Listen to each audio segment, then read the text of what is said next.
Okay.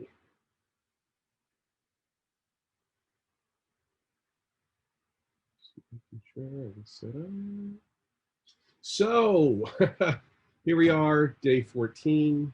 I'm going to start with prayer. Dear Lord, we thank you so much for your wonderful hand upon us. We thank you for the blessings of bringing us together to learn, to share, to help each other. We just ask that you have your hand upon us and that all we do is a reflection of you in Jesus' name. Amen. So we're on day 14, hard to believe. And this is our review session.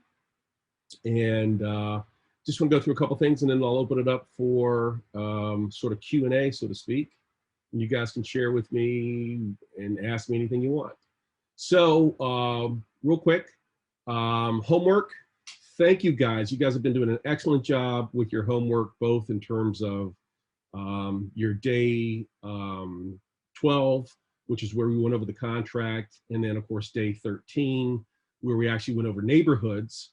And you guys have been doing a great job sending in your aha moments, sending in your contracts that you're writing up, your mock contracts, and your comments on the neighborhood video. So thank you very much for that. Just a quick reminder, please make sure that you post the homework in the appropriate day. That's been pretty easy for the past couple of days because we were doing day 12 stuff contracts and day 13, which was also contracts.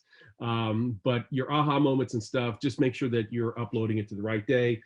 As we continue on in the course, going into, of course, to day 15 tomorrow and 16, 17, 18, all the way up to day 21, we're going to stop really focusing on contracts. You'll still be able to do that, but we're going to switch gears to other stuff and just, again, make sure that you're uploading in the appropriate place. Okay? Appreciate that. So again, real quick, we're finishing up week number 2, the quick cash generator. This is where we actually start to make some money, start to make the machine go ka-ching, ka-ching.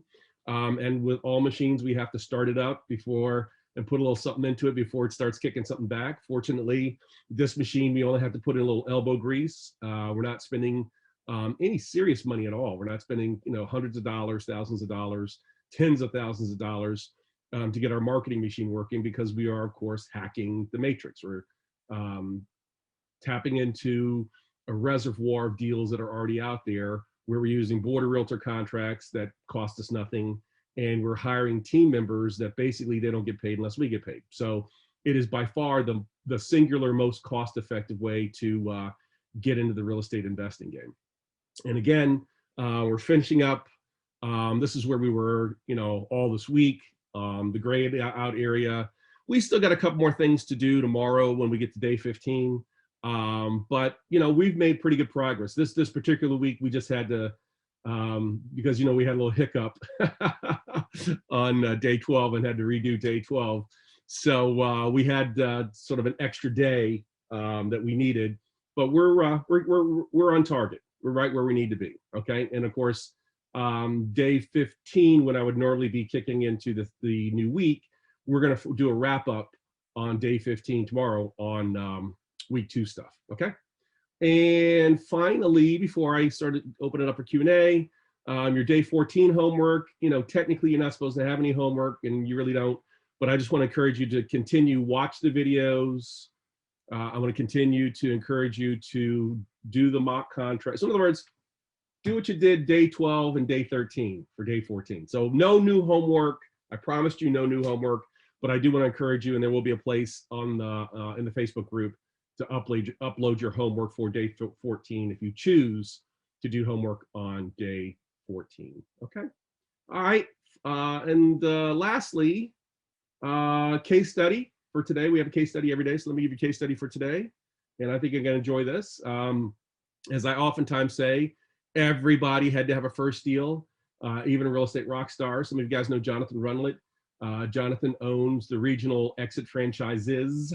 He started with one, and now he owns, I think, all the exit franchises in Maryland, DC, and Virginia, and I think Pennsylvania. So he's a real estate rock star. But all real estate rock stars, including yours truly, had to have a first deal.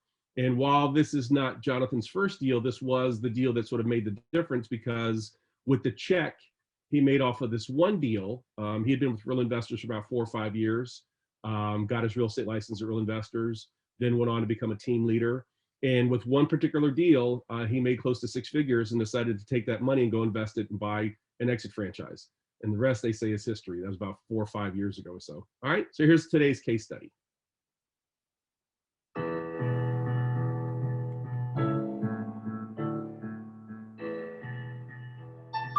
homeowner owed $40,000 on the mortgage, and she was looking to get about $20,000 on top of her mortgage so that she could pay off other bills and pay her car off and everything else.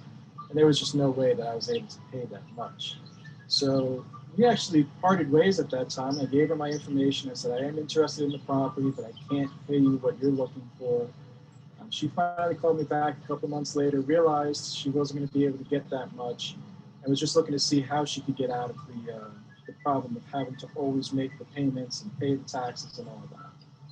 So I informed her that really the only way that I'd be able to purchase this property from her is to do a short sale on the property. And I could offer her $25,000, but her lender would have to accept that as a short payoff for the balance of the mortgage.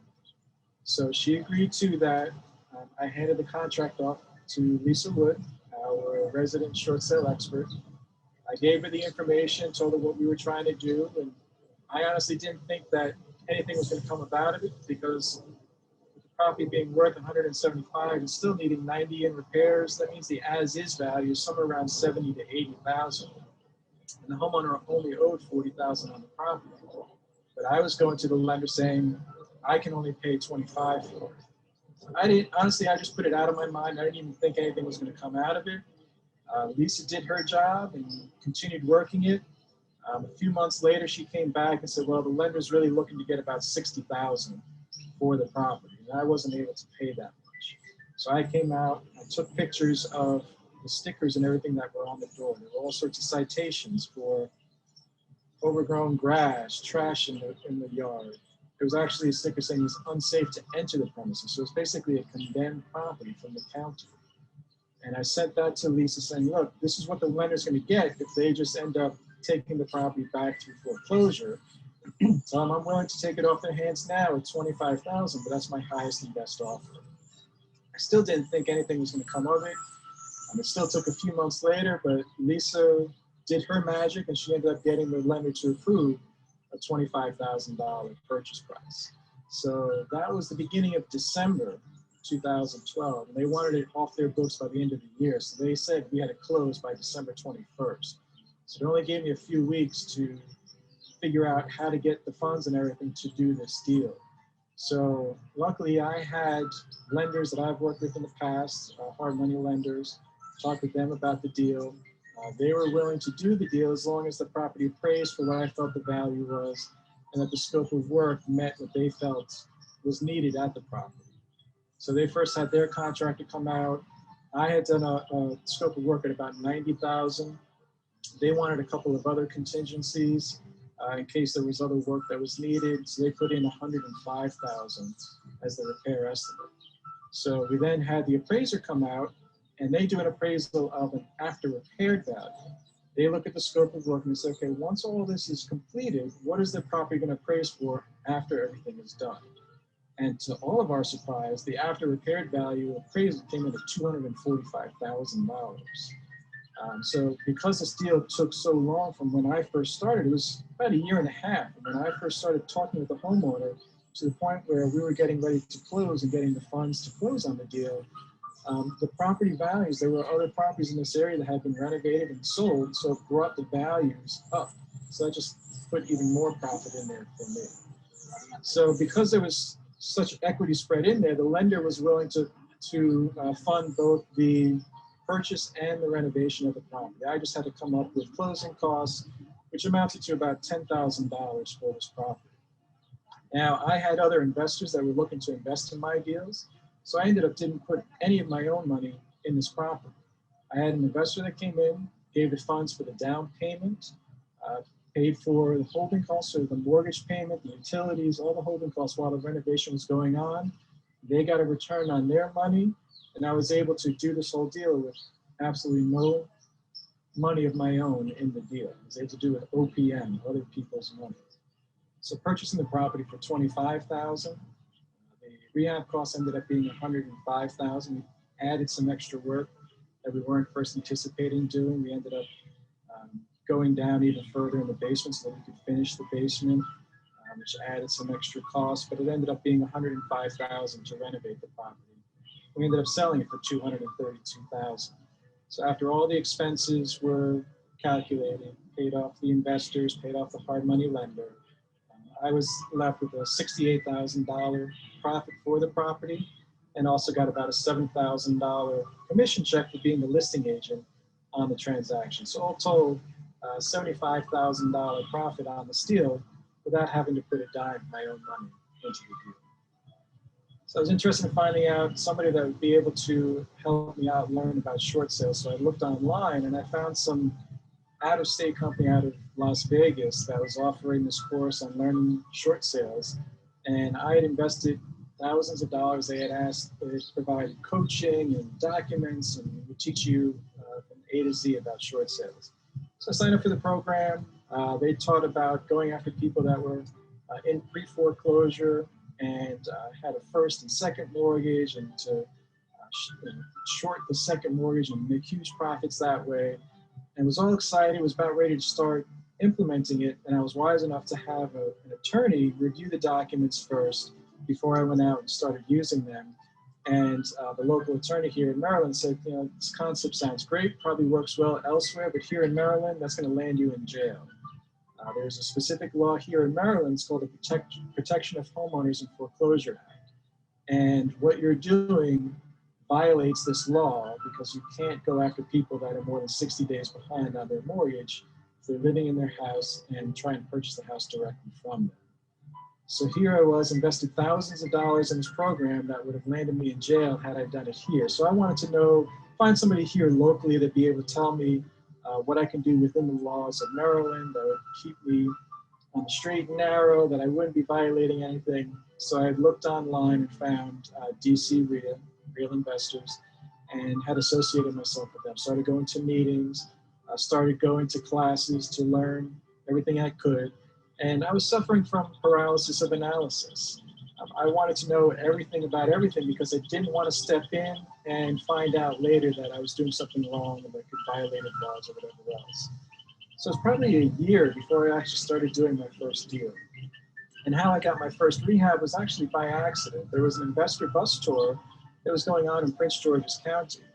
And the person putting on the tour had Robin Thompson, a national rehab guru that's renovated more than 100 homes personally, was going to be on the bus going through and showing us how she would look at properties, how she would estimate repairs.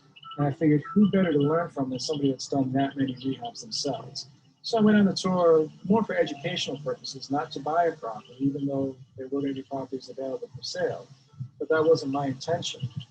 But we came through a property in Capitol Heights that the numbers were just outstanding. And nobody was bidding on it on the bus. And I'm like, how come nobody's taking advantage of this deal? And luckily I had done everything that I was available, that if an opportunity came that I could move forward. And I raised my hand and said, you know what, I will buy this property. And I ended up purchasing it. I was scared stiff during that first deal. But luckily I had mentors, I had people around me, a support team that could help me, between Sherman Ragland, Stephanie Terry, who does a lot of rehabs herself.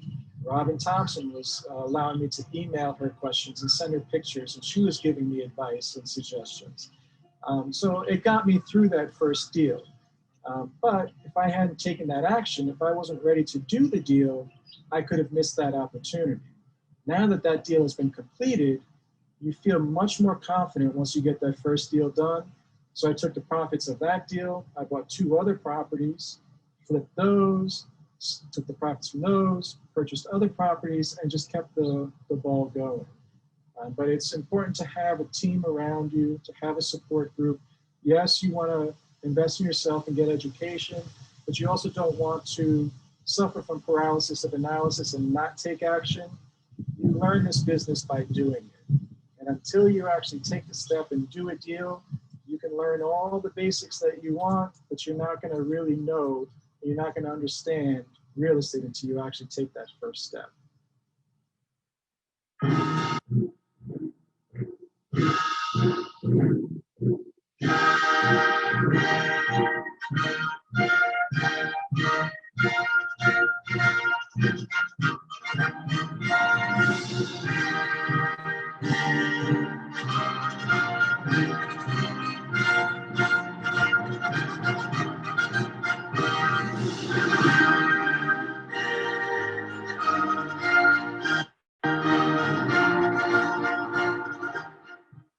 So, what questions you guys got? And I'm looking at the Facebook page. I'm also looking here inside of the chat. Who's got questions? You got questions? I got answers. What you got? What you got? What you got? No questions? You guys are kidding me. You guys are kidding me. You don't have any questions for me today? Okay. I guess it's going to be a short review session. Maybe you guys are all caught up working on your contracts. So, okay. Well, cool. Appreciate you guys. Seriously, no questions today? Oh my gosh. All right. Well, if you are so inclined and later on have some questions or you want some help, please go into the chat box. I'm sorry, because if there's no questions, seriously, guys, I'm not going to hang out here. So if you got questions, I'm happy to answer them in the chat box here in Zoom. But if you don't have any questions right now, but you come up with something later, then head on over to the Facebook group and post it inside the Facebook group. Let me see, do we have any questions in the Facebook group? Al says, Sherman, I live in Virginia. What about a Nova contract? So Al, I'll shoot you out a North Virginia contract. It doesn't matter where you live. It matters where you're going to invest. If you live in Virginia and you're going to go after Virginia properties, then yes, you should be using the Northern Virginia Board of Realtors contract or the Commonwealth of Virginia or the Virginia Real Estate Association, VAR, the Virginia Association of Realtors contract. But if you're making offers on properties in Maryland, and generally what we see is more folks from Virginia coming to Maryland. It's weird. It's really weird. And it's been this way for years. People in Prince George's County want to run to Baltimore. People in Baltimore want to run to Harrisburg. And people in Northern Virginia and DC want to run to Prince George's. I have no idea why that is. But after doing this for almost 20 plus years, that's what I see. So long story short, it doesn't matter where you live. What matters is where are you going after deals? And if you're going after deals in Prince George's County, in Baltimore City, in Maryland, you want to use the Maryland Association of Realtors contract. If you're going after deals in Virginia, then use the Virginia contract. But as I said yesterday and the day before, when we went through the contract on day 12, the Board of Realtor contracts are pretty much the same no matter where you go. Yes, there are different clauses here and there. Yes, the different number of pages because they use a different font size. But if you understand what I shared with you on day 12, and you're actually going through it, if I drop the Board of Realtor contract from Virginia in front of you, you go, I don't see much of a difference other than the fact that the logo in the first page is different. And that would be about right. If I gave you Prince George's County Association of Realtors contract, you won't see much difference between PG Car and MAR. If I give you a Montgomery County, or excuse me, Montgomery County doesn't have a Board of Realtors. It's called GCAR, which is the combination of DC and Montgomery County. So if I gave you a GCAR contract, you won't see much difference at all.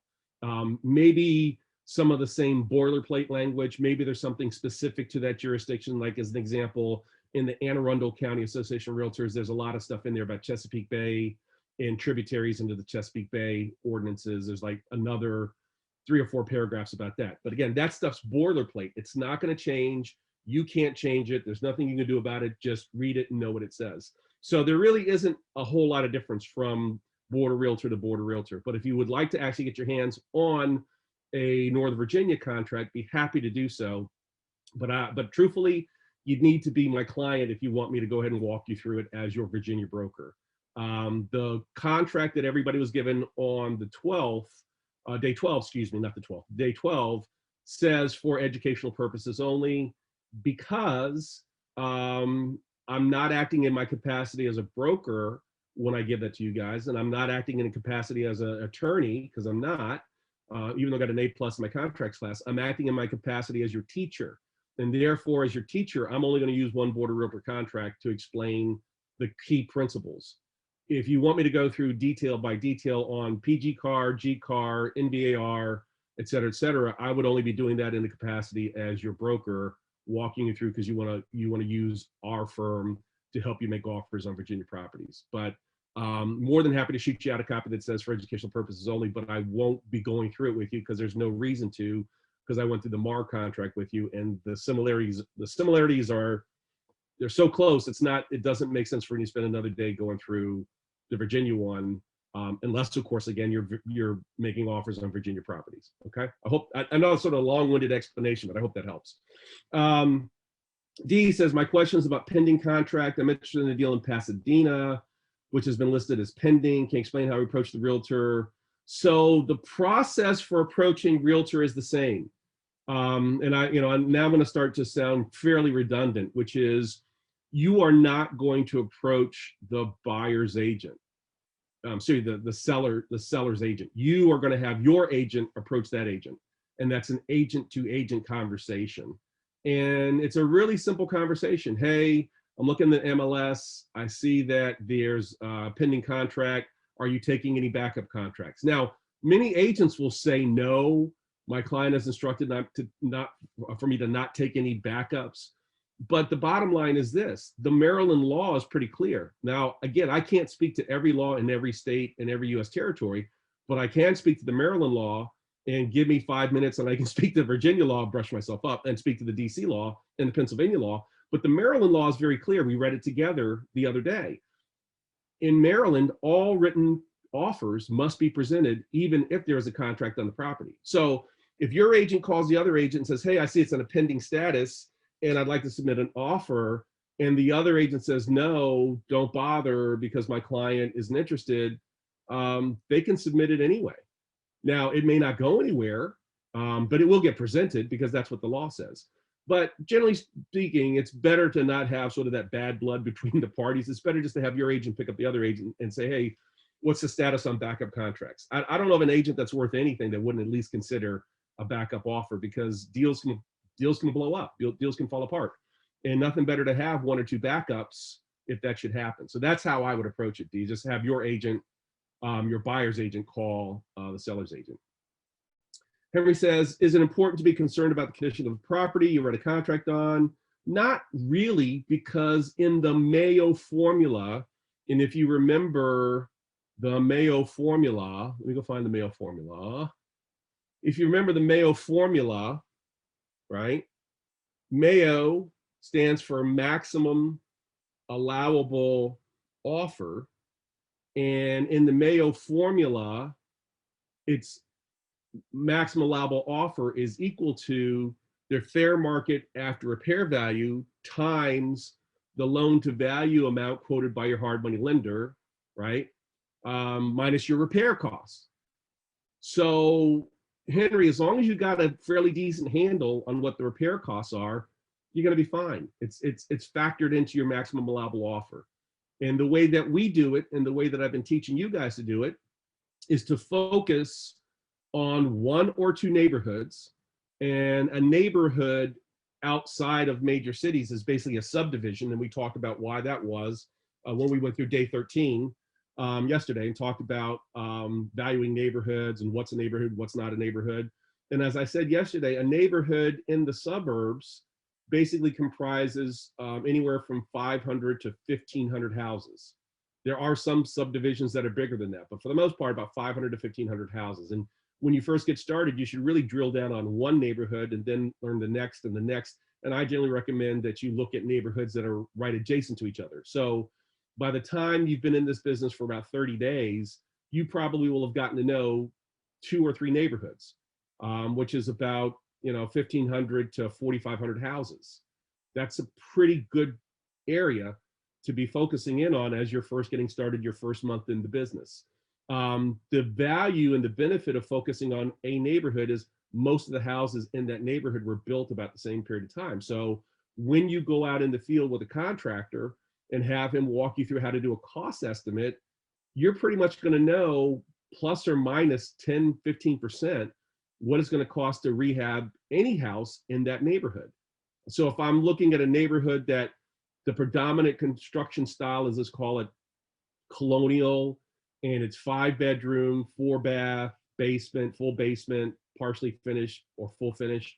And those houses are, let's call them 3,000 square feet and built in the 1990s or 1980s even, that's going to have a very different rehab budget than houses that are 1,800 square feet or 1,400 square feet that were built in the 1950s, that are with no basement, that are going to be located in certain parts of Bowie or certain parts of Upper Marlboro, or very predominant in Capitol Heights and Sea Pleasant. So once you go into a neighborhood, quickly identify, like I said in yesterday's videos, that pretty much all the houses in the neighborhood about the same size, same style, built around the same period of time, and will need the same kinds of repairs. It's not difficult to see why, if you go out with a contractor in Capitol Heights and he says, okay, it's going to be 40,000, and every other house you want him to go take a look at, it's just like the one I told you about last week, it's going to be about 40,000. You get it in your head, okay, this is what a house of this size, this style, this age is going to cost. Now, when we first get started, we're not going to be out there looking at houses before we start making offers. We're going to make offers first and then wait for them to say, hey, come give me your highest and best, and that's when we go look at the houses. We're gonna have to talk to other investors. We're gonna have to talk to and rely upon our real investor diamond coach and say, hey, if I'm focusing on making offers on houses in Capitol Heights, generally speaking, what are people spending on rehab budgets right now? And that's what we call a swag. It's a guess. But it's okay. It's an educated guess. It's not a swag. It's an educated swag. It's an educated guess, right? So that's okay for the first go round of offers. You don't have to have a level of precision like you're actually buying the house and going to rehab it. You'll get that level of precision when you get invited to the highest and best and you go out there with your contractor and sharpen your pencil. But for the first go round, just rely upon numbers that will be given to you by your Real Investors Diamond Coach. And if you are using a real estate agent outside of Real Investors, then you better make sure they understand what rehab costs are in the areas where you plan to submit offers. That should be one of the things that they bring to the table, okay? So the other part of your question, Henry, was, can you find seller motivation at different levels? There's really no particular difference in motivation in neighborhoods that are A, B, C, or D. Generally speaking, as I described in the videos yesterday, A neighborhoods, the houses tend to sit on market for almost a year because you're talking $1 million houses.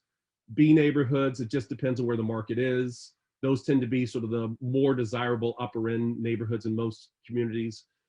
C neighborhoods is where you start making some money. Those are the bread and butter neighborhoods. That's where you'll find an occasional abandoned house, and you'll find an occasional house sitting up on sitting up on cinder blocks. And then the D neighborhood is where you're really going to make your money. That's really where you got to focus your attention. In the greater Washington, D.C. area, that's quite frankly Capitol Heights. And that's where you're going to see a lot of investor activity, including a lot of rehab investor activity, because the houses tend to be older. They tend to need an update both inside and out. And the houses are not terribly large, so rehab budgets are not terribly expensive. So whether or not there's a quote unquote higher motivation level, I don't know if the motivation level is any higher in the D neighborhood, but you'll see more activity and more people who are sort of, look, they're either moving out because they had a financial issue, and that does tend to have a higher percentage, or they're moving up. That was their starter home. And most people, unfortunately, when they buy their first home, they sell it to come up with the cash to get their second home. So they're less likely to keep it in their portfolio as a rental, which is kind of a shame, because their first house could actually be their first rental property too when they move out. But most people don't think that way. They think they have to sell their house. I know I did 20 plus years ago when I moved out of Old Town Alexandria, and then later on, a year later, realized what a horrific mistake I'd made by selling my house in Old Town Alexandria, which today is worth $700,000. And had I not sold it, I would own it free and clear. If I still held it, I would probably be able to rent it out for somewhere close to $5,000 to $6,000 a month. Whew! Don't get me started.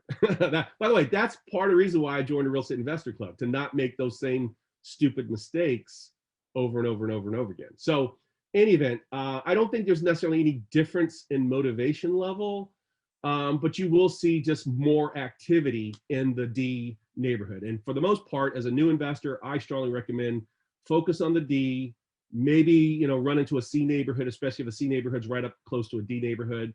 And for the most part, stay away from what I call the E and F neighborhoods. And I explained that yesterday's video. You can watch that again out in the Facebook group. But mainly, an E neighborhood has a higher level of abandons, and an F neighborhood is really a war zone. And no investor should be in a war zone, not unless you have extremely deep pockets and you're working in coordination with the city to basically condemn the whole block and then bulldoze the whole block and start over again. But for the most part, none of us should really be in the war zone neighborhoods. Okay, hope that helps. Frank says, when creating the second LLC to transfer the entity, is it best to name the LLC according to the address, or is another? You can really kind of name it anything you want, but I just like the naming, what do we call it, nomenclature. I like the naming system of naming it after the property.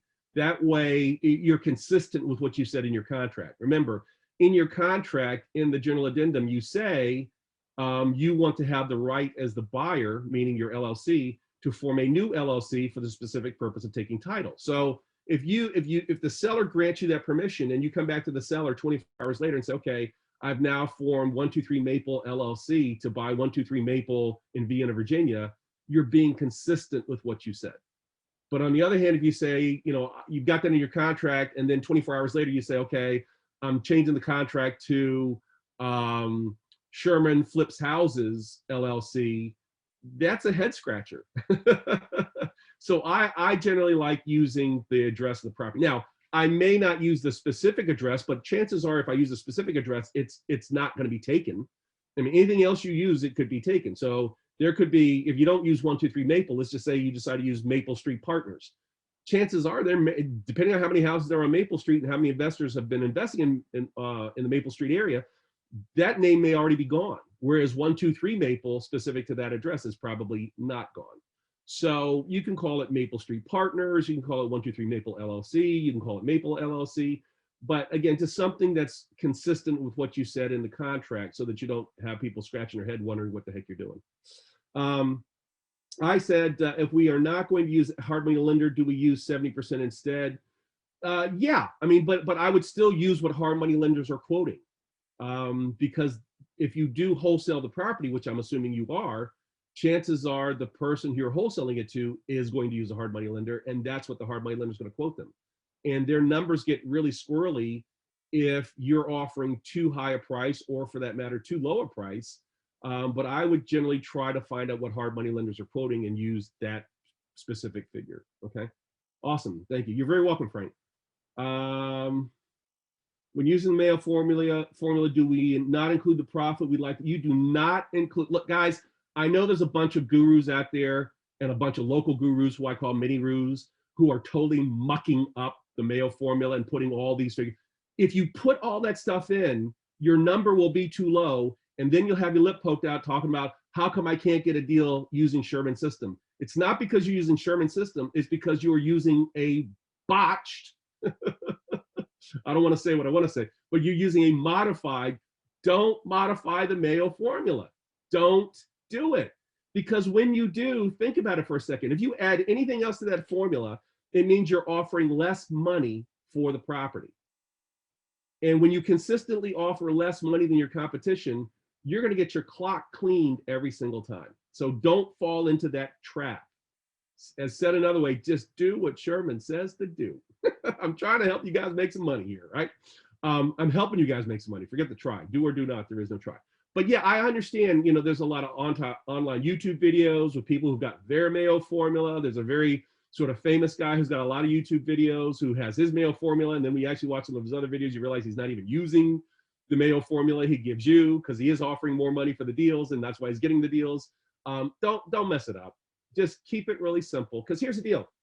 Look, once you get it under contract, you can negotiate your way into a profit by having the seller pay you more. The seller's not using the Mayo formula when they're buying from a wholesaler. They know there's going to be a markup. So when you put your markup in the formula, you're offering the seller less money, which means you're not competitive. And you're going to get stomped, especially in a competitive marketplace. And I know it sounds ridiculous that, wait a minute, you're going to get stomped because of 5,000. You're going to get stomped. You just are. So don't gunk up the formula. Just keep it simple, keep it clean. Mayo equals the fair market after repair value, which is basically what comps are in that neighborhood for comparable properties when they're fixed up, times the loan to value quoted by your hard money lender, which right now would be the 0.7 or 0.75, minus your repair cost. That's it. And once you get the property under contract, you can negotiate your wholesale fee with the end user buyer who takes you out. Okay. All right. Oh, thank you, Dee. Thank you.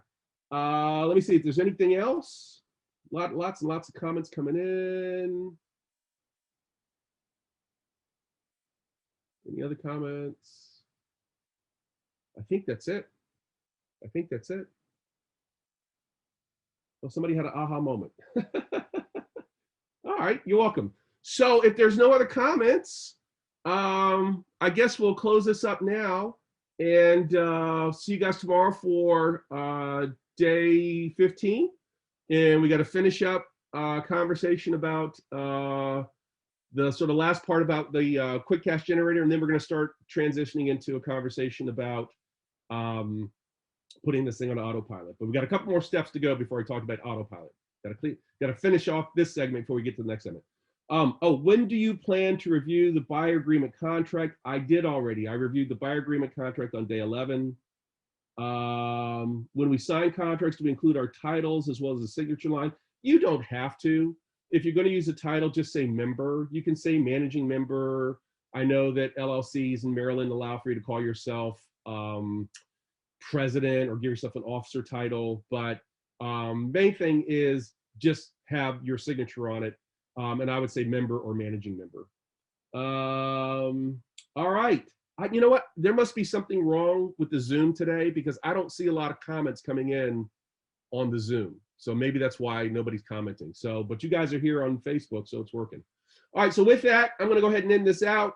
You guys tell me specifically how you think that we did today. Please, please, please, on a scale of 1 to 5, 1 being you've done better, Sherman. 5 being I'm glad I showed up today. How we do? 1 to 5. Tell me how we did. Put it in the chat box. Put it on the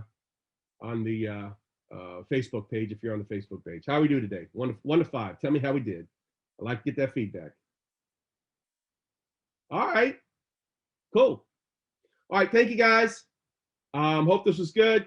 5 pluses. All right. 5 plus. I love it. I love the 5 pluses. All right, guys. See you soon.